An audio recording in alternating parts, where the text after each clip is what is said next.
Hello, sweet viewers. Annyeong. That means hi in Korean. I'm Christine with Kimbap TV, empowering you to live a happier and safer life, especially if you're a fellow domestic violence survivor. One of the things that's really important to me during my journey as a DV survivor is staying healthy emotionally. After my domestic violence experience, I struggled with some serious bouts of depression. It was a challenge to keep myself afloat psychologically, especially during the beginning of my journey, because I felt like I had hit rock bottom after working so hard at building my life up to a certain point. Do you ever feel that way? All the effort you took, the sleepless nights, the long shifts at work, the emotional investment you made on this person who totally wronged you in every way possible, all of this was for nothing. At the end of the day, I felt extremely betrayed, hurt, and hopeless. But those were thoughts that came during my worst moments. They weren't permanent, and I learned that I have the power to overcome them and to turn my thoughts around. In this video, I'll share some ways I've been able to do that and still have good days despite my struggles. Let's go.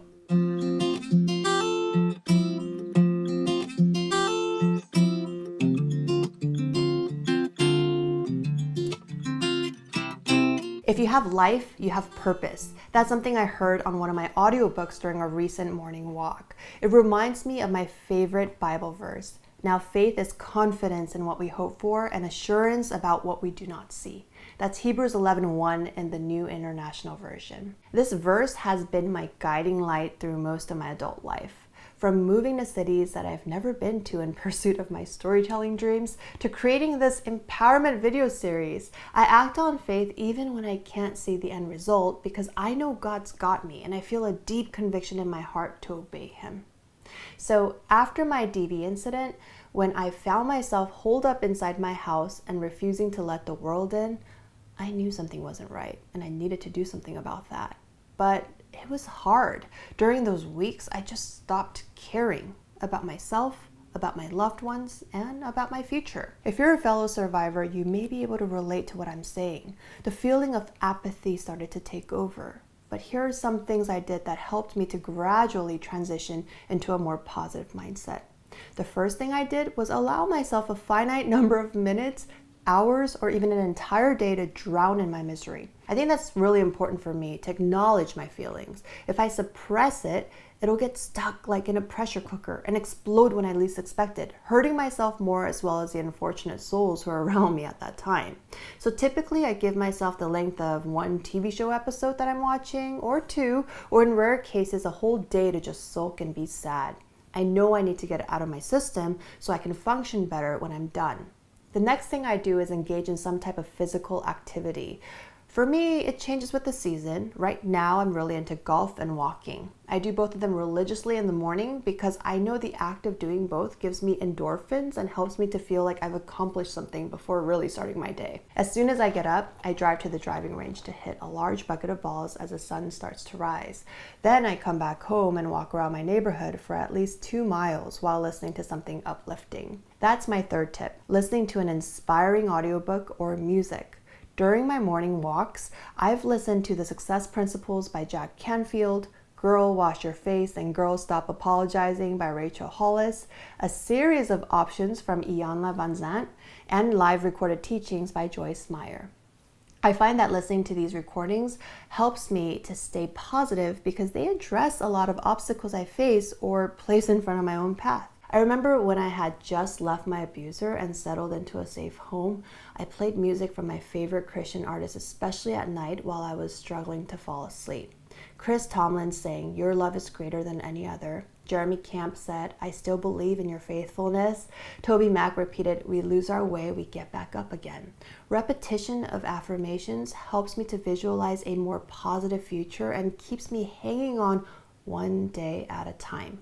Another tip is reading the Bible or doing a devotional. Since rededicating myself to my Christian faith while in college, I've been trying to commit to growing in my spiritual walk every day.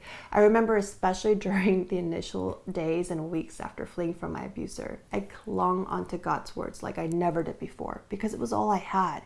I cried, I prayed, I screamed at God a lot. And during the moments when I was intensely focused on reading his words and studying the scriptures, I felt an indescribable sense of peace, even in the midst of the storm I was in. I think that's why I managed to get myself to a small group at a church nearby every week, even if I couldn't motivate myself to shower for days. That leads me to my next tip, telling your story to someone. I'll create another video that goes more in depth about how to tell a story, but for today, I want to focus on the importance of having trusted individuals hearing you. My doctor first told me that I needed to see a therapist. That concept was foreign to me. I didn't know why I needed to see one. Like, what could they do to help me now? Wouldn't it just be a waste of money? The answer is no. And the right therapist can help you to make sense of what happened to you and lead you through some crucial steps that help you to heal emotionally and psychologically. Telling a stranger about the most embarrassing, intimate, and humiliating details of my life was uncomfortable. But the minute the words left my mouth, I felt this huge sense of relief. Like the secret was out and one more person knew how someone wronged me so badly. No matter what I said, my therapist didn't judge me and didn't seem too appalled or shocked by what I shared. Fortunately or unfortunately, they've heard a lot over the years from countless clients, and many of the stories may sound similar because domestic violence abusers in general share certain behavior types and personalities. So knowing that this professional was well versed with what I was dealing with allowed me to trust them. They told me what I may experience next and prompted me to certain exercises, knowing what stage of healing I was probably at. They also reassured me by saying that what I was feeling was normal. I wasn't crazy like my abuser would often tell me. I also started to confide in close friends, especially those at church who could pray for my healing. They also did not judge me and did everything in their power to let me know I was loved and safe. The most difficult thing about talking to someone about what I went through was that I thought they would see me differently, as someone who was damaged goods beyond repair. I literally just judged myself before anyone else had a chance to. But here's what I found the more I told people about what happened. They respected me for having the courage to speak out about it. Being my own advocate made me a survivor in their eyes, even though at the time I still saw myself as more of a victim. Over time, I trained myself to believe that talking to others about my story, even if I don't want to, is a way of loving myself. It's also a way of moving forward. I want the best for myself, and I want to be a better version of myself through this experience so that I can live more in the present rather than being stuck in the past. I need to recognize that what happened, but at the same time, move on from it so that I can embrace the life that I'm still able to live. I remind myself every day that my second chance at life is a gift. I used to say that I'm living on borrowed time since my abuser could have killed me when he assaulted me on that particular night just a few years ago. So again, the present is my gift and I don't want to waste it by dwelling on the past that I can't change. I encourage you to think about that too and allow yourself to start moving on if you haven't already. I also heard this on my audiobook as I was finishing up a morning walk. You're only a failure if you stop trying. You may wake up depressed, but you don't have to stay depressed. You have the power over your own life. Choose to think positive thoughts when you're down so that you can turn your day around. So I hope this helps. Thank you for spending some time with me today. If you enjoyed this video, please give it a thumbs up and share it with someone you think needs to hear this message too. And please subscribe to my YouTube channel so I can greet you more often.